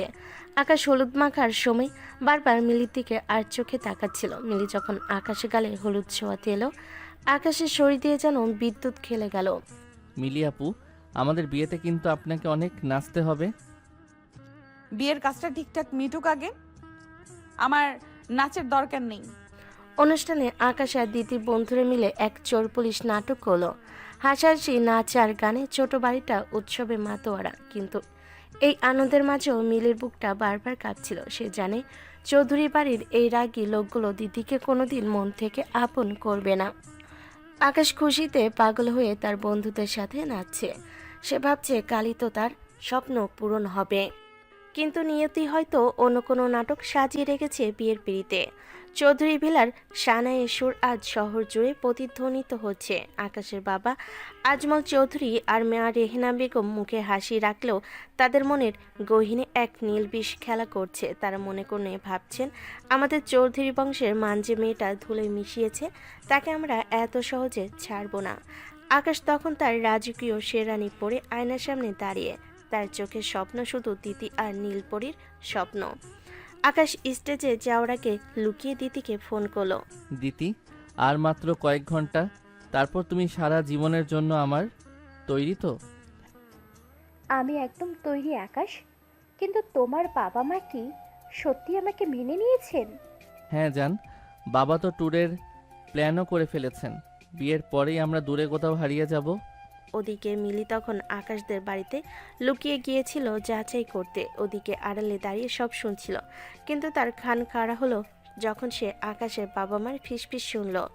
রেহনা বেগম আজমল চৌধুরীকে বলছিলেন, বিয়ের পর ওদের যে পাহাড়ি রিসোর্টে পাঠানোর কথা বলছো, ওখানকার খাতটা বেশ গভীর না? একবার ওখান থেকে পড়ে গেলে কারো সন্দেহ হবে না আমাদের ছেলের মাথা থেকে ওই মধ্যবিত্ত ভূত চিরতরে নামাতে হবে। মিলি শিউরে উঠল। তার পায়ের তলা থেকে মাটি সরে গেল। সে বুঝতে পারল দিদি এই বিয়েতে বসলে তার মৃত্যু নিশ্চিত। দিদিকে বলল ও পাগলামি করবে, বিশ্বাস করবে না। আকাশকে বলল লাভ নেই, ও তার মা বাবার ওপর অন্ধবিশ্বাসী। মিলি এক মুহূর্তের জন্য চোখ বন্ধ করলো। সে তার বোনকে এভাবে জমের মুখে ঠেলে দিতে পারবে না। সে দ্রুত লুকিয়ে বাড়ি ফিরে আসলো কোনো মতে। বিয়ের ঘরে দিতি লাল বেনারসি পরে আয়নার সামনে বসে নিজেকে দেখছিল। তার চোখে তখন দামি গহনার ঝিলিক। মিলি ঘরে ঢুকে একটা গ্লাসে শরবত নিয়ে এলো। দিদি, একটু খেয়ে নে, সারাদিন তো কিছু খাসনি। দিতি শরবতটা খেয়ে কয়েক মিনিটের জন্য ঝিমিয়ে পড়ল। মিলি তার ছোট বোনকে অগোছালো বিছানায় শুয়ে দিল। মিলি দ্রুত তার সাধারণ কাপড় বদলে দিতি সেই ভারী লাল বেনারসিটা পরে নিল। চন্দনের ফোঁটা আর কারো মেকআপে মুখ ঢেকে মাথার উপরে এক বিশাল ঘোমটা টেনে দিল মিলি। দিতি আর মিলির উচ্চতা প্রায় সমান হয়। ঘোমটার আড়ালে কে আছে তা বোঝা প্রায় অসম্ভব। আর কাজীকেও বলে রেখেছে তার নাম পড়ার সময় একদমই আস্তে পড়ে জিজ্ঞেস করলে কাহিনী বলে দেবে একটা। কোন এসেছে মিলি যখন স্টেজে এসে বসলো, আকাশের বুকটা তখন আনন্দে দুরুদুরু করছে। কাজী সাহেব বিয়ে পড়ালেন, কোনের নাম আসতে পড়ল। জিজ্ঞেস করাই বললেন তার গলাটা হঠাৎ বসে গেছে। এরপর আকাশ যখন কবুল বলল, মিলির ভেতরটায় কান্নায় ফেটে পড়ছিল। সে নিজের জীবনটা বাজি রেখেছে কেবল দিদিকে বাঁচাতে। বিয়ের পর সব ফর্মালিটিস শেষে মিলিকে নিয়ে আসা হলো চৌধুরী বিলাই বাসর ঘরে। চারিদিকে ফুলের গন্ধ, মোমের আলো। আকাশ ঘরে ঢুকে দরজা লক করে দিল। সে গিয়ে মিলির পাশে বসলো। দিতি, তোমার এই নীরবতা আমাকে পাগল করে দিচ্ছে। জানো এই দিনটার জন্য আমি কত পাগলামি করেছি। আজ থেকে তুমি শুধু আমার। তোমার এই দাপটে বড় আপু আর আমাদের আলাদা করতে পারবে না। আকাশ ধীরে ধীরে মিলির হাতটা ধরল। সে অনেকক্ষণ ধরে প্রেমের কবিতা শোনালো, তার ভবিষ্যতের স্বপ্নের কথা বলল। সে যখন শখ করে মিলি ঘোমটা তুলতে গেল, তখন তার মুখে এক স্বর্গীয় হাসি, কিন্তু ঘোমটাটা সরাতে আকাশ যেন ভূত দেখল। আকাশ চিৎকার করে ছিটকে গিয়ে বলে, এ কি মিলি আপু, আপনি এখানে কেন? দিতি কোথায়? আকাশ, চুপ করুন, কথা শুনুন আমার। কি শুনবো? আপনি কত বড় জালিয়াতি করেছেন? আমার বিয়ে, আমার জীবন নষ্ট করে দিলেন। আমার বিয়ে, আমার জীবন সব নষ্ট করে দিলেন। আপনি এতদিন বড় বড় নীতি কথা শুনিয়ে শেষে নিজের বোনের বরকে চুরি করলেন। ছি, আপনি এত নিচে নামতে পারলেন? আমি কোনো চুরি করিনি আকাশ। আপনার বাবা মা দিদিকে মেরে ফেলার প্ল্যান করেছিল, আমি শুধু আমার বোনকে বাঁচাতে এই নাটক করেছি। হি হি হি হি হি, হাস্যকর অজুহাত। আমার মা বাবা খুনি। আপনি আসলে শুরু থেকে আমার সম্পত্তির উপর নজর রেখেছিলেন। দ্বিতীয় ওসিলায় আপনি নিজেই এই রাজপ্রাসাদে ঢুকতে চেয়েছিলেন। আপনি একজন স্বার্থপর ডাইনি। আকাশের চিৎকার শুনে দরজায় ধাক্কা দিতে শুরু করলেন আজমল চৌধুরী আর রেহানা বেগম। দরজা খুলতেই তারা কোণে হিসাবে মিলিকে দেখে হাঁ হয়ে গেলেন। এই ছোট লোকদের বড় মেয়েটা এখানে কি করছে? আকাশ, আমাদের দিতি কই? পুলিশ ডাকো, এই মেয়ে আমাদের মান সম্মান সব শেষ করে দিয়েছে। মিলি কোনো উত্তর দিল না। সে শুধু দেখলো আকাশ রাগে আর ঘৃণায় একটা ফুলদানি আছা দিয়ে ভেঙে ফেলল। আমি এই ঘরে থাকবো না। এই মহিলার মুখ আমি দেখতে চাই না। আকাশ ঝড়ে বেগে ঘর থেকে বেরিয়ে গাড়ি নিয়ে বেরিয়ে গেল। বাড়িতে শোরগোল পড়ে গেল। ওদিকে ঘুমের ঘর কাটার পর দিদি নিজেকে একা ঘরে দেখে পাগলের মতো চিৎকার করতে লাগলো। সে যখন শুনল মিলি তাকে অজ্ঞান করে নিজে আকাশকে বিয়ে করে চলে গেছে, তখন সে এক মূর্তময়ী কাল নাগিনীতে পরিণত হলো। আপু, তুমি আমার সাথে এটা করতে পারলে? তুমি আমার আকাশকে কেড়ে নিলে। আমি তোমাকে কোনোদিনও মাফ করব না। মিলির মা স্তব্ধ হয়ে বসে আছেন। তিনি বিশ্বাস করতে পারছেন না তার শান্ত মেয়েটা এমন কাজ করতে পারে। দিতি তখনই চৌধুরী ভিলার দিকে রওনা দিল তার বোনকে জ্যান্ত চিবিয়ে খাওয়ার জন্য। চৌধুরী ভিলার ড্রয়িং রুমে তখন মিলি একাই দাঁড়িয়ে। তার চারপাশে শ্বশুরের পরিবার তাকে গালি দিচ্ছে, আর সামনে তার আপন বোন এসে তাকে চোর বলে সম্বোধন করছে। আকাশে কোনো খোঁজ নেই। মিলি শুধু মনে মনে হাসলো। সে তার বোনকে বাঁচিয়েছে, কিন্তু বিনিময়ে সে নিজের সম্মান আর সাজানো জীবনটা চিরতরে বিসর্জন দিল। শুরু হলো এক বিচিত্র সংসার, যেখানে স্বামী ঘৃণা করে, শ্বশুরবাড়ি শত্রু, আর আপন বোন খুনি হতে চায়। মিলের এই বিষাদময় প্রেমের গল্প এখন কোনো মোড় নেবে? চৌধুরী ভিলার সেই জমকালো বাসর ঘরটা এখন যেন এক রণক্ষেত্রে পরিণত হয়েছে।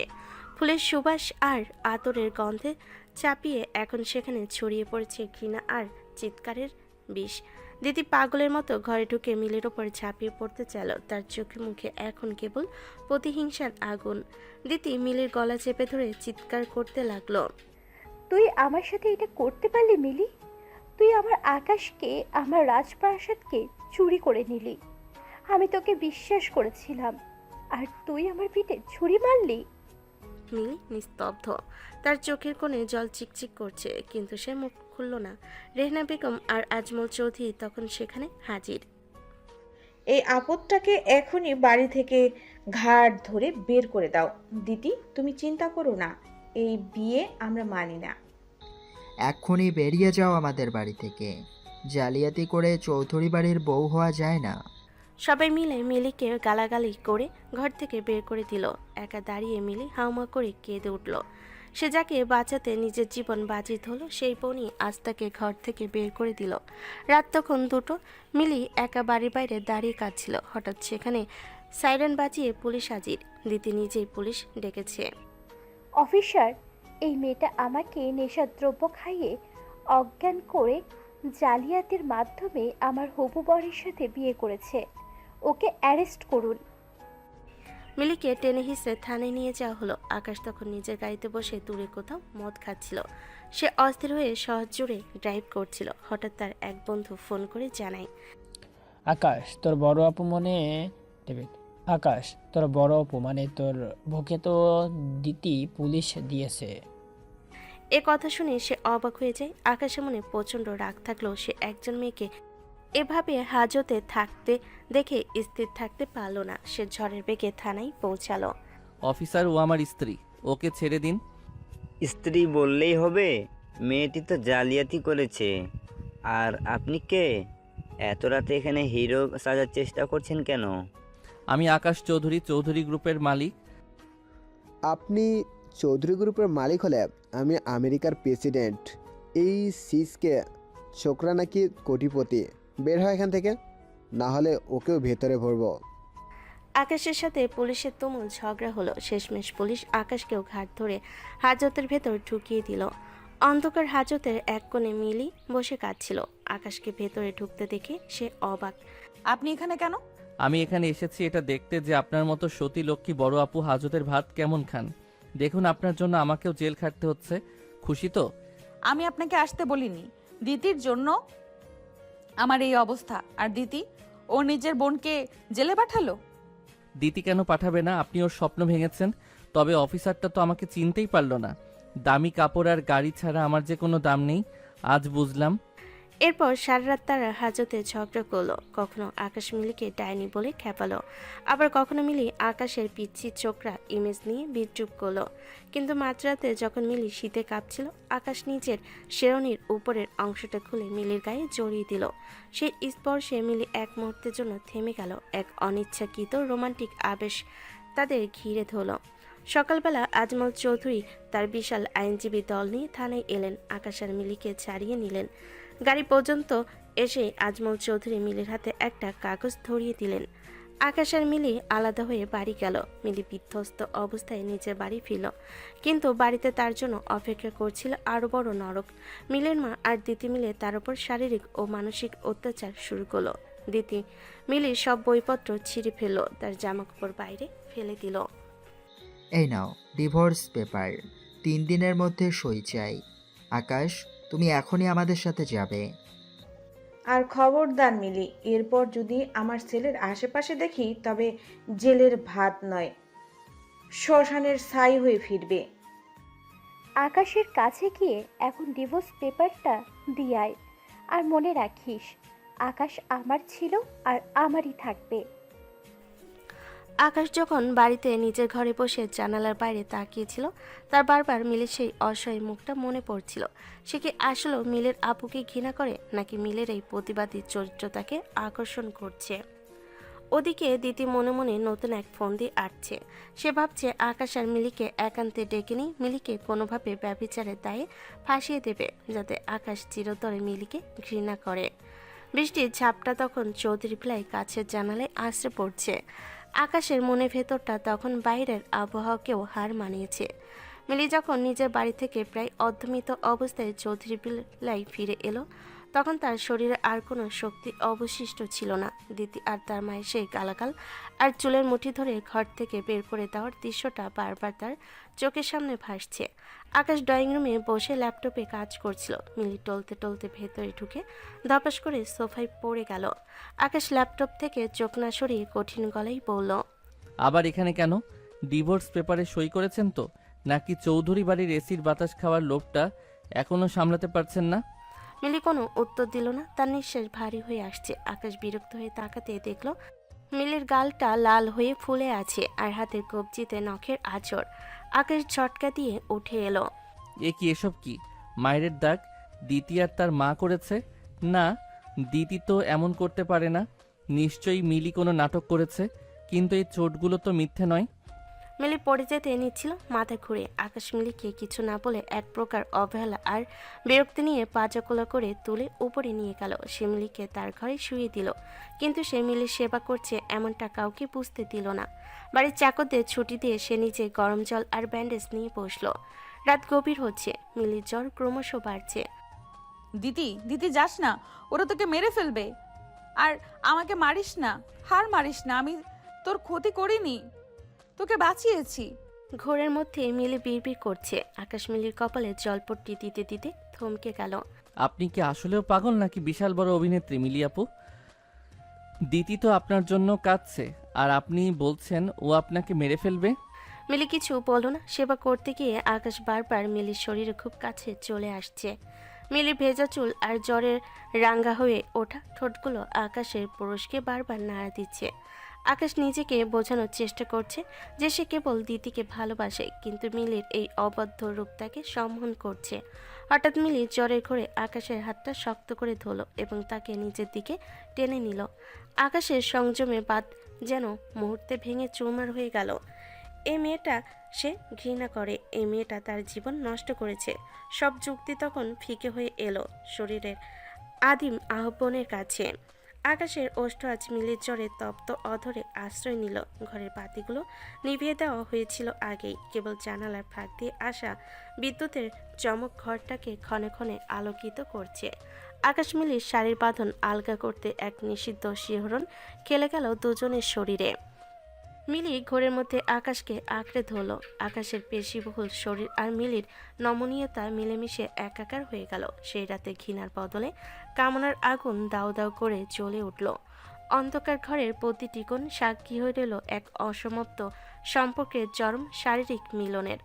আকাশের প্রতিটি ছোঁয়া যেন মিলির যন্ত্রণায় প্রলেপ দিচ্ছে, আবার নতুন এক পাপবোধের জন্ম দিচ্ছিল।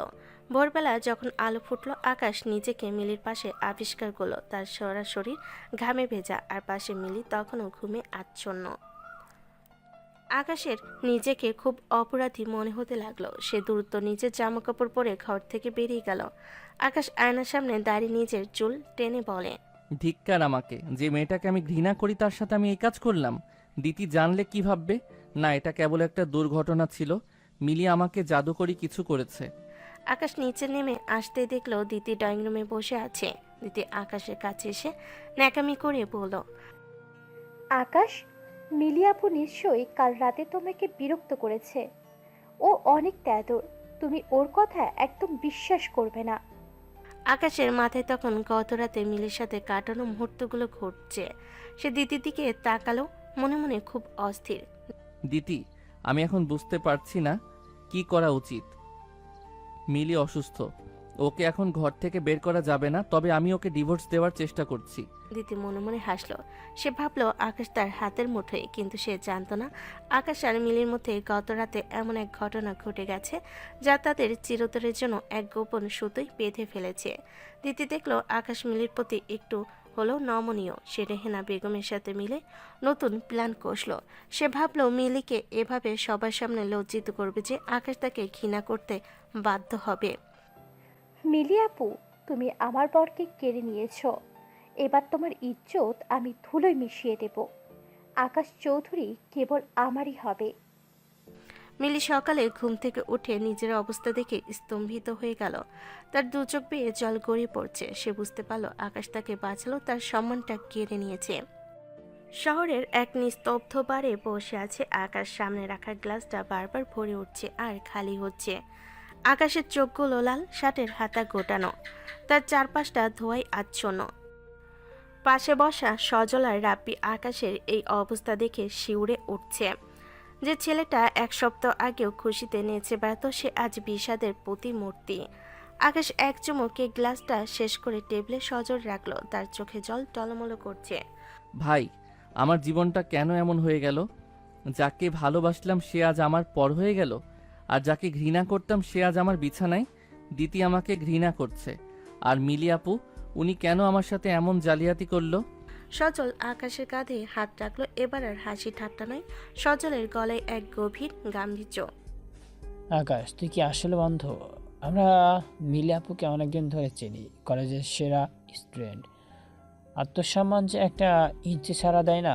সে কি সম্পত্তির লোভ তো বাসর ঘরে গিয়ে বসবে? এটা কি তোর বিশ্বাস হয়? ঠিক বলেছিস সজল। আকাশ, তুই ভেবে দেখ, মিলিয়াবু যদি লোভী হতেন তবে তো তুই যেদিন প্রথম প্রপোজ করেছিলি সেদিনই সে লুপে নিত। তুই তো কোটিপতির ছেলে, কিন্তু দিতির স্বভাব আমরা সবাই জানি। ও তোর টাকার প্রেমে পড়েছিল, তোর নয়। আমরা তোকে বলতে চেয়েছি অনেকবার, কিন্তু তুই ভালোবাসায় অন্ধ ছিলি বলে সাহস পাইনি। কিন্তু বাবা মার ওই প্ল্যানটা, ওটা কি মিলি আপুর বানানো গল্প নয়? তোর বাবা মা কোনোদিনও মধ্যবিত্তকে পছন্দ করেন না। হুট করে তারা দিতিকে এত বড় করে বরণ করতে রাজি হয়ে গেলেন। এটা কি সন্দেহজনক নয়? আকাশ, তুই খোঁজ নে। মিলি আপু একা একাই সবার অত্যাচার সহ্য করছে। তোর বাড়ি আর নিজের বাড়ির সবাই ওনাকে শেষ করে দিচ্ছে। দেখিস ভালোবাসার অন্ধত্বে যেন একটা নিষ্পাপ প্রাণ চলে না যায়। আকাশের কানে বন্ধুদের কথাগুলো তীরের মতো বিঁধতে লাগলো। সে কি আসলেও ভুল করেছে? এদিকে দিতি বসে নেই। সে জানতো আকাশ হয়তো মিলির ওপর একটু নরম হচ্ছে, তাই সে রেহেনা বেগমের সাথে মিলে এক নোংরা চাল চালল। সে মিলির ঘরে গিয়ে মিলির অগোচরে তার বালিশের নিচে কিছু অপরিচিত পুরুষের ছবি আর একটা ড্রাগসের পুড়িয়ে রেখে দিল। সে চায় আকাশ যখন ঘরে ঢুকবে তখন সে যেন মিলিকে একজন দুর্চরিত্রা আর অপরাধী হিসাবেই দেখতে পায়। মিলি আপু, গতকাল রাতে আকাশ তোমার সেবার আড়ালে যাই করুক না কেন, আজ আমি তোমাকে এমনভাবে কলঙ্কিত করব যে আকাশ নিজের হাত দিয়ে তোমাকে বাড়ি থেকে বের করে দেবে। রাত তখন গভীর। আকাশ টলতে টলতে বাড়িতে ঢুকলো। তার মাথায় বন্ধুদের কথাগুলো ঘুরপাক খাচ্ছে। সে সোজা মিলির ঘরের সামনে গিয়ে দাঁড়ালো। দরজা খোলা ছিল। ভেতরে মিলি মেঝের ওপর বসে জানালার বাইরে তাকিয়ে কাঁদছে। গত রাতে সে শারীরিক নিবিড়তার পর মিলি নিজেকে অপরাধী মনে করছে। আকাশ ঘরে ঢুকে মিলির সামনে গিয়ে ধপাস করে বসলো। মদের কড়া গন্ধে মিলির নাক কুচকে এলো। মিলি, বলুন তো কেন করলেন এমন? আপনিও কি আমাকে ভালোবাসেন নাকি শুধুই দিতির ক্ষতি করতে চেয়েছিলেন? আপনাকে কেন ভালোবাসবো? কি যা তা বললেন? আর আমি দিতির ভালো চেয়েছিলাম আকাশ। আপনি আজও বুঝতে পারছেন না ওর মায়ার আড়ালে কি বিষ আছে। ঠিক তখনই দিতি ঝড়ে বেঁকে ঘরে ঢুকলো। পেছনে আকাশের মা রেহেনা বেগম। আকাশ, তুমি এখানে কেন? এই দেখো তোমার সতীলক্ষ্মী বড় আপুর আসল চেহারা। আমি ওর ঘরে এই জিনিসগুলো পেয়েছি। দিতি বিছানার চাদর উল্টে ফেলে কিছু আজেবাজে ছবি আর ড্রাগসের প্যাকেট বের করলো। আকাশ স্থির হয়ে তাকিয়ে রইল। রেহেনা বেগম চিৎকার শুরু করলেন। একই অঙ্গে এত রূপ! আকাশ, একে এখনই জেলখানায় পাঠাও। আমাদের বংশের মুখ পুড়িয়ে দিল। আকাশ ছবিগুলো হাতে নিল। দিতি আর রেহেনা বেগম বিজয়ের হাসি হাসছে। মিলি স্তব্ধ হয়ে দাঁড়িয়ে আছে। তার চোখ দিয়ে অঝরে জল পড়ছে। সে জানে আজ কেউ তাকে বাঁচাতে পারবে না। কিন্তু আকাশ হঠাৎ অট্টহাসি দিয়ে উঠল। সে ছবিগুলো ছিঁড়ে দিতির মুখের উপর ছুঁড়ে মারল। দিতি, তুমি খুব ছোট একটা ভুল করে ফেলেছো। এই ড্রাগস আমার বাড়ির সিসিটিভি ফুটেজে আমি পরিষ্কার দেখেছি কি আধ ঘন্টা আগে এই ঘরে ঢুকে বালিশের নিচে এসব রেখে গেছে। দিতির মুখ মুহূর্তে ফ্যাকাশে হয়ে গেল। রেহেনা বেগম থতমত খেয়ে গেলেন। মা, দিতি, আমি বন্ধুদের কাছ থেকে সব শুনে এসেছি। বাবা মার সেই পাহাড়ি রিসর্টের প্ল্যানটাও আমি আজ কনফার্ম করেছি। স্বজন আমাকে ওই রিসর্টের ম্যানেজারের রেকর্ড শুনিয়েছে। মিলি যা বলেছে তা এক চুলো মিথ্যে নয়। আকাশ মিলে কাছে গিয়ে তার হাতটা শক্ত করে ধরল। আজ আর কোনো দ্বিধা নেই, কোনো ঘৃণা নেই, আছে কেবল সত্যের জয়। দিতি, তুমি আমার ঘর থেকে বের হয়ে যাও এই মুহূর্তে।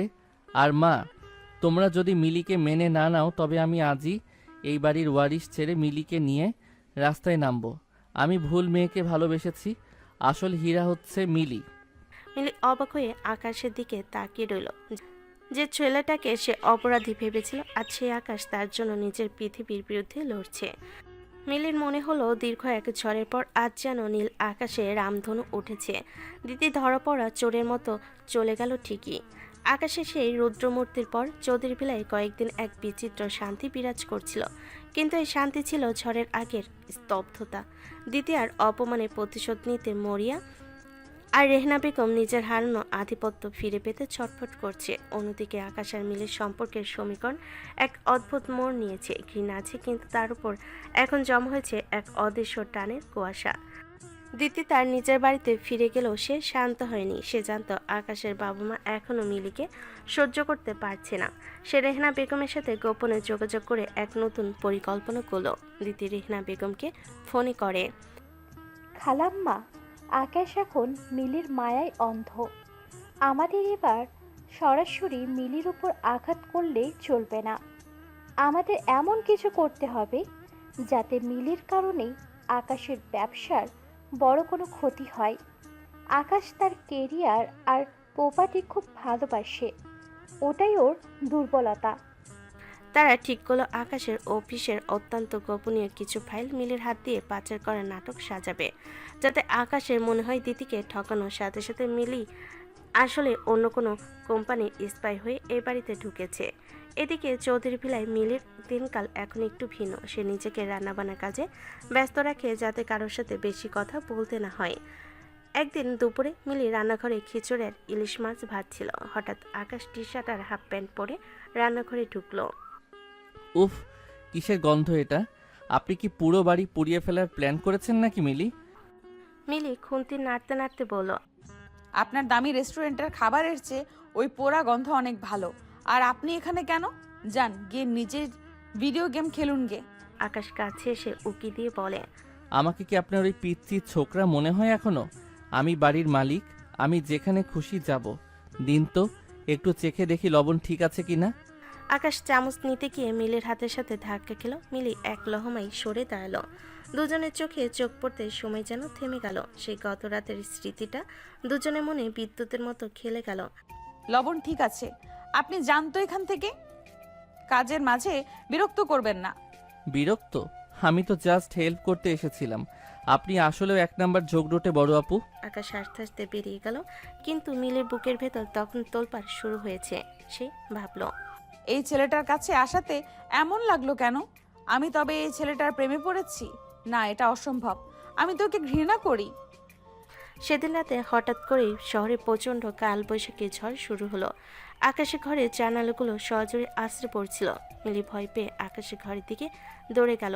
বিদ্যুৎ চলে যায়, পুরো বাড়ি অন্ধকার। মিলি অন্ধকারের মধ্যে হাঁটতে গিয়ে সরাসরি কারোর বুকের ওপর গিয়ে আছাড় খেলো। আকাশ শক্ত করে ধরে ফেলে। আরে কে? মিলি? হ্যাঁ, খুব ঝড় হচ্ছে, আমি ভয় পেয়েছিলাম। আকাশ মিলিকে ছাড়লো না।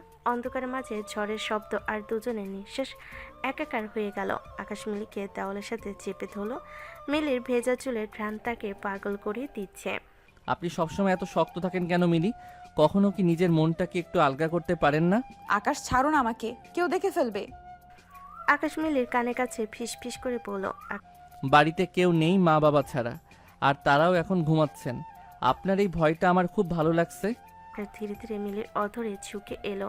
মিলি বাধা দেওয়ার চেষ্টা করলো না, বরং এক অজানা টানে সেও আকাশকে আঁকড়ে ধরল। ঝড়ের শব্দের মাঝে দুজনের হৃদস্পন্দন মিশে গেল একাকার হয়ে। এটি ভালোবাসা কিনা তারা জানে না, কিন্তু শরীরের প্রতিটি শিরায় তারা একে অপরকে অনুভব করছিল। কোনো স্বীকৃতি বালাই নেই, কোনো প্রেমের কথা নেই, কেবল এক আদিম এবং বিশুদ্ধ আকর্ষণ। পরের দিন সকালে আকাশ যখন অফিসে যাওয়ার জন্য তৈরি হচ্ছে, তখন সে দেখলো তার জরুরি ফাইলগুলো ডেস্কে নেই। ঠিক তখনই রেহনা বেগম হন্তদন্ত হয়ে ঘরে ঢুকলেন। আকাশ দেখ, আমি বাগানের ডাস্টবিনে কি পেয়েছি। তোর এই গোপন ফাইলগুলো ছিঁড়ে ফেলার চেষ্টা করা হয়েছিল। আমি মিলিকে কাল রাতে তোর স্টাডি রুমের আশেপাশে ঘুরতে দেখেছি। আকাশ থমকে গেল। তার মনে হলো কাল রাতে সেই রোমাঞ্চ কি তবে কোনো কেবল একটা নাটক ছিল? মিলিকে আসলো কোনো চাল চালছে? আকাশের মনে সন্দেহ আর মিলির প্রতি জন্ম নেওয়া সেই হালকা অনুভবের মাঝে একদম যুদ্ধ শুরু হলো। সে মিলির ঘরে গিয়ে দেখলো মিলি খুব শান্ত মনে বই পড়ছে। আকাশ খুব ইচ্ছে হলো চিৎকার করে জিজ্ঞাসা করতে, কিন্তু সে পারল না। মিলি, যদি তুমি সত্যি বিশ্বাসঘাতকতা করে থাকো তবে আমি তোমাকে কোনোদিন ক্ষমা করব না, কিন্তু আমার মন বলছে তুমি এমনটা করতে পারো না। কিছু বলবে? হ্যাঁ, না মানে না, কিছু না। বলো না কি বলবে। মিলি, তুমি কি চাও? আমি সত্যি বুঝতে পারছি না কেন করছো এসব। মানে কি চাই? মানে কি বলছো? কিছুই তো বুঝতে পারছি না। বুঝতে তো আমি তোমাকে পারছি না, হচ্ছেটা কি এসব? আমার সাথে কিসের এত শত্রুতা তোমার? মিলি অবাক হয়, বইটা বন্ধ করে পাশে রেখে উঠে দাঁড়ায়। আকাশের কাছে গিয়ে বলে, কি হয়েছে খুলে বলো তো। কেউ কি তোমায় আবার কিছু বলেছে? ও তাই? সবাই আমাকে বলবে আর আপনি সাধু? আপনি কি করে জানলেন কেউ আমাকে কিছু বলেছে? না মানে এখন কিছুদিন যাবত তো এইসবই হচ্ছে। হলেও আপনার কারণে হচ্ছে। আপনি কি করে পারলেন আমার ফাইলগুলো নষ্ট করতে? আপনার কি লাভ হলো বলুন? কিন্তু আমার তো বিরাট ক্ষতি হলো। মিলি যেন আকাশ থেকে বলল। সে বলল, দিদি বা এবারই মানুষ আবারও কোনো নতুন চাল চেলেছে। আকাশের সন্দেহটা স্বাভাবিক, কিন্তু সব ঠিক করতে হবে। তাই সে ঠান্ডা মাথায় বলল, আচ্ছা আচ্ছা, কুল, ইটস ওকে, ইটস ওকে। মাথা ঠান্ডা করো, আমরা বসে কথা বলি। বসে? সিরিয়াসলি আপনি বসে কথা বলার কথা বলছেন এখনো? আপনাকে আমি একটু একটু করেই মেনে নিচ্ছিলাম, ভেবেছি আপনি সবার থেকে আলাদা, কিন্তু আপনি তো জাস্ট একটা ঘরশত্রু। আপনি আমার ক্ষতি করার জন্য উঠে পড়ে লেগেছেন। আমি আপনাকে ঘৃণা করি। তোমার সত্যিই এমন মনে হয় আমাকে? এই আপনি যান তো, যান, চোখের সামনে থেকে যান। আপনাকে সহ্য হচ্ছে না। ইনোসেন্ট থাকার নাটক করে ভেতরে ভেতরে আপনি একটা কাল নাগিনী। আমার নিজের প্রতি ঘৃণা হচ্ছে। আমি আপনাকে ছুঁয়েছি আবার? ছি! আকাশ আরও কিছু বলছিল, মিলি তার জবাব দিল না, চুপচাপ ব্যাগ গুছিয়ে স্টোর রুমে চলে গেল। ওদিকে দিতি দূর থেকে সবটা দেখে হাসছে। সে জানে এবার আকাশ আর মিলির এই নামহীন সম্পর্কটা চিরতরে ভেঙে চুরমার হয়ে যাবে। ষড়যন্ত্রের জাল বিছানো হয়ে গেছে, এখন কেবল শিকার পড়ার অপেক্ষা। ভোরের আলো তখন চৌধুরী ভিলার সাদা পর্দার ফাঁক দিয়ে চুইয়ে পড়ছে। আগের দ্রুত সিসিটিভি চেক করতে গেল। রেহনা বেগম এবারও ভুলে গেলেন সিসিটিভি ডিলিট করতে। গত রাতের ঝড়টা কেবল বাইরে নয়, আকাশের মনেও বয়ে গেছে। যখন সিসিটিভি ফুটেজ দেখা গেল, রেহনা বেগম নিজের ফাইলগুলো ডাস্টবিনে ফেলছিলেন দিদির প্ররোচনায়। তখন আকাশের পায়ের নিচ থেকে মাটি সরে গিয়েছিল। সে মিলিকে চরম অপমান করেছে, তাকে ঘর শত্রু বলেছে, কিন্তু মিলি কোনো পাল্টা চিৎকার করেনি, কেবল শান্ত চোখে আকাশের দিকে তাকে ব্যাগ গুছিয়ে গেস্ট রুমে চলে গিয়েছে। আকাশ আর না দাঁড়িয়ে দ্রুত মিলির ঘরের সামনে গেল। মিলি সারাদিন একটা দানাও মুখে তোলেনি।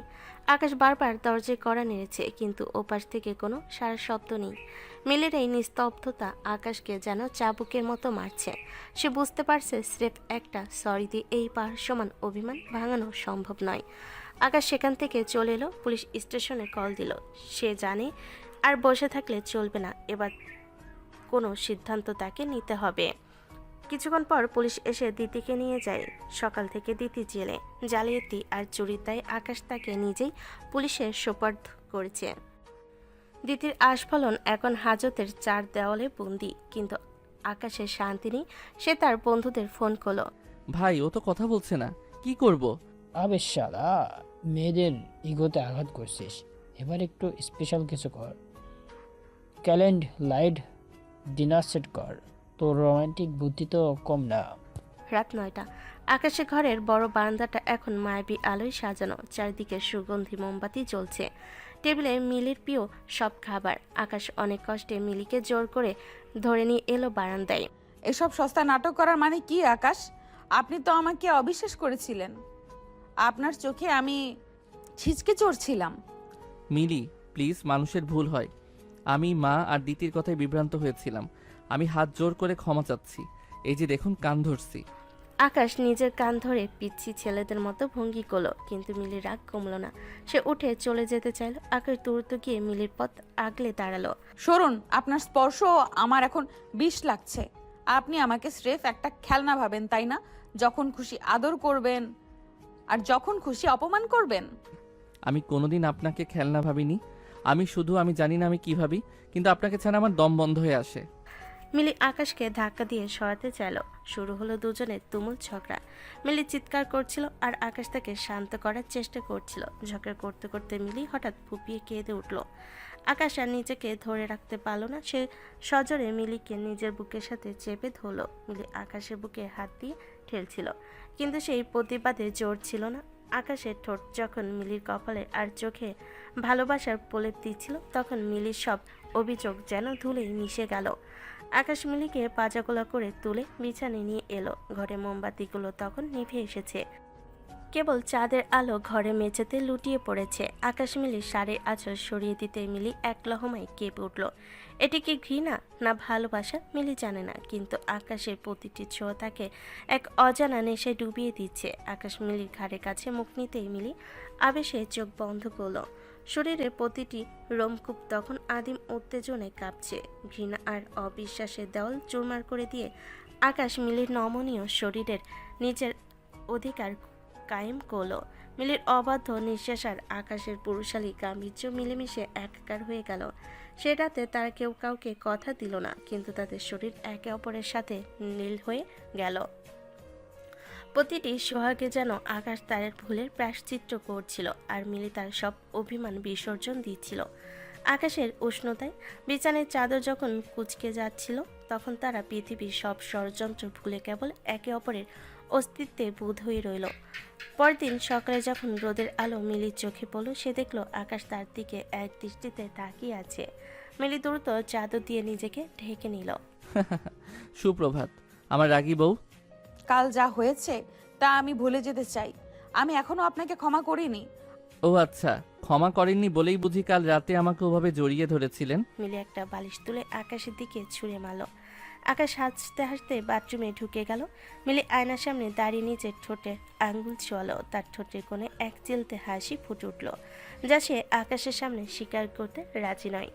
সকাল থেকে বাড়িতে হাসি রোল। আকাশের বাবা আজমল চৌধুরী এখন মিলিকে দেখে একটু অপরাধ বোধে ভুগছেন। তিনি সকালে ডাইনিং টেবিলে বসে মিলিকে উদ্দেশ্য করে বললেন, মিলিমা, আকাশ যদি তোকে আর কোনো দিন বিরক্ত করে আমাকে বলিস, আমি ওকে বাড়ি থেকে বের করে দেব। বাহ, কাল পর্যন্ত যে ডাইনি ছিল আজ সে মা হয়ে গেল। আমার কপালটাই খারাপ। মিলি আড়াল থেকে সব শুনছিল আর হাসছিল। দিদি এখন জেলে পড়ছে, তার কোনো অস্তিত্ব এই বাড়িতে নেই। কিন্তু আকাশ আর মিলির এই টক ঝাল মিষ্টির সম্পর্কের মাঝে আরও কত নাটক অপেক্ষা করছে তা কেবল সময়ই জানে। আকাশ এখন সুযোগ পেলে মিলির ওড়না টেনে ধরে, আর মিলি তাকে পিচ্ছি ছোকরা বলে খেপায়। ঘৃণা থেকে শুরু হওয়া এই গল্প এখন ভালোবাসার এক মায়াবী অরণ্যে প্রবেশ করেছে। এভাবেই কেটে গেল বেশ কিছুদিন। চৌধুরী ভিলায় ছাদের বাগানে আজ বসন্তের হাওয়া বইছে। জেল থেকে দিদি আর তার মায়ের কোনো খবর এ বাড়িতে পৌঁছায় না। আজমল চৌধুরী আর রেহনা বেগম এখন মিলির শান্ত স্বভাবে এতটাই মুগ্ধ যে তারা নিজেদের অতীতের ভুলের জন্য অনুতপ্ত। কিন্তু আকাশ আর মিলির মাঝে সে লুকোচুরি খেলাটা যেন শেষই হচ্ছিল না। কেউ মুখ খুলে বলছে না, অথচ দুজনের চোখ সারাক্ষণ একে অপরকে খুঁজে ফেরে। আকাশ ঠিক করলো অনেক হয়েছে পিচ্ছি ছোকরা আর ডাইনি খেলা। এবার সে মিলিকে আনুষ্ঠানিকভাবে নিজে করে নেবে। সে শহর থেকে দূরে এক নির্জন রিসোর্টে মিলিকে নিয়ে যাওয়ার ব্যবস্থা করলো। মিলি প্রথমে যেতে রাজি ছিল না, কিন্তু আকাশের সেই একঘেয়ে জেদের কাছে তাকে হার মানতে হলো। রিসোর্টটি সাজানো হয়েছে কেবল নীল আর সাদা ফুলে, ঠিক সেই নীল রঙের আভা যে রঙটি দেখে আকাশ প্রথমবার ভুল করে প্রেমে পড়েছিল।